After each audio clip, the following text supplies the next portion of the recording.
कच्च्या बटाट्यापासून आज आपण इथं उपवासासाठी बटाट्याचे हे पळीपापड बनवणार आहोत. करायला एकदम साधे आणि सोपे आहेत आणि उन्हाळी वाळवणामध्ये तुम्ही हे नक्कीच करू शकता. आवाजावरूनच तुमच्या लक्षात येत असेल की हे पापड किती कुरकुरीत आणि खुसखुशीत हे झालेले आहेत. तर कच्च्या बटाट्यापासून आपण हे उपवासासाठी बटाट्याचे पळीपापड कसे करायचे ते बघूया.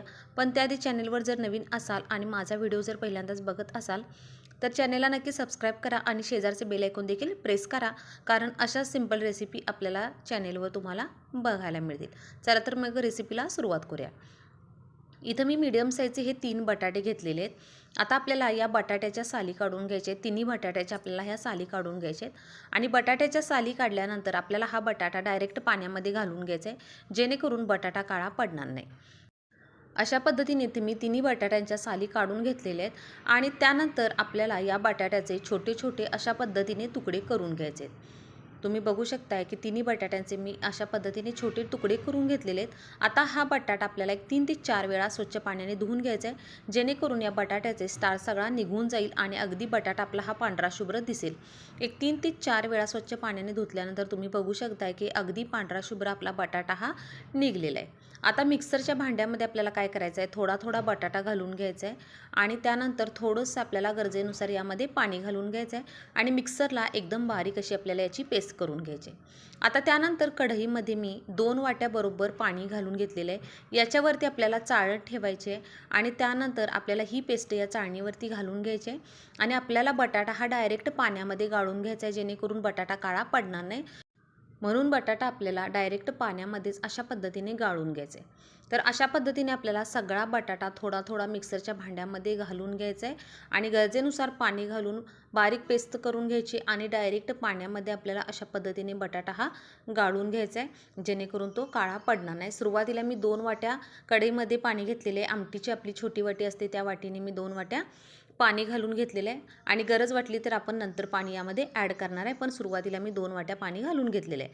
अशा पद्धतीने सगळा इथं मी बटाटा मिक्सरच्या भांड्यामध्ये घालून हा बारीक करून गाळून या बटाट्याला डायरेक्ट पाण्यामध्ये घेतलेलं आहे.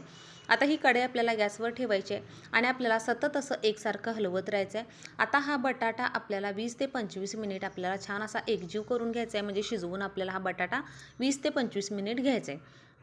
जसजसा वेळ जाईल तसतसं तुम्ही बघू शकता की मिश्रण घट्ट व्हायला हे लागतं. आता हे मिश्रण मला थोडंसं घट्ट वाटते, त्यामुळे यामध्ये आता मी थोडं पाणी ॲड करणार आहे आणि पाणी आपल्याला ॲड करताना यामध्ये गरम पाणी घालून घ्यायचं आहे. आपल्याला थंड पाणी इथं वापरायचं नाही. तर आपल्याला यामध्ये गरम पाणी घालून घ्यायचं आहे. मिश्रण थोडंसं घट्ट झालेलं आहे एक साधारण 10 मिनिटानंतर, म्हणून यामध्ये मी पुन्हा एक 2 वाट्या यामध्ये पाणी घालून घेणार आहे आणि आता आपल्याला पुन्हा एक 15 मिनिट आपल्याला हा बटाटा शिजवून घ्यायचा आहे. आत्तापर्यंत जवळजवळ एक 10 ते 12 मिनिट झालेले आहेत. पुन्हा आपल्याला एक 15 मिनिट हा बटाटा शिजवून घ्यायचा आहे. लो गॅसवर आपल्याला सतत असं एकसारखं हलवत राहायचं आहे, जोपर्यंत आपलं मिश्रण हे अगदी घट्ट होत नाही आणि बटाटा अगदी आपला हा काचेसारखा असा शिजत नाही, तोपर्यंत आपल्याला हा बटाटा 20 ते 25 मिनिट आपल्याला शिजवून घ्यायचा आहे. जवळजवळ आता एक 20 मिनिट झालेले आहेत. आता आपल्याला बटाटा शिजत आलेला आहे. आता आपण यामध्ये चवीनुसार यामध्ये मीठ घालून घ्यायचं आहे. इथं मी अर्धा चमचा मीठ घातलेलं आहे. मिठाचा वापर जास्त करायचा नाही, नाहीतर ते तळल्यानंतर खारट लागतात. त्यामुळे मीठ शक्यतो कमीच घालायचं. आता पुन्हा आपण एक 5 मिनिट थोडंसं फक्त आपल्याला हे शिजवून घेऊया आणि आपल्याला अशा पद्धतीची याची कन्सिस्टन्सी ठेवायची आहे. अगदी देखील घट्ट करायचं नाही. तुम्ही बघू शकता अशा पद्धतीने कन्सिस्टन्सी ठेवायची आहे आणि त्यानंतर आपल्याला गॅस बंद करायचा आहे आणि मिश्रण आपलं थोडं कोमट झाल्यानंतर आपल्याला हे पापड घालून घ्यायचे आहेत. मिश्रण गरम असताना आपल्याला हे पापड घालून घ्यायचे नाहीत.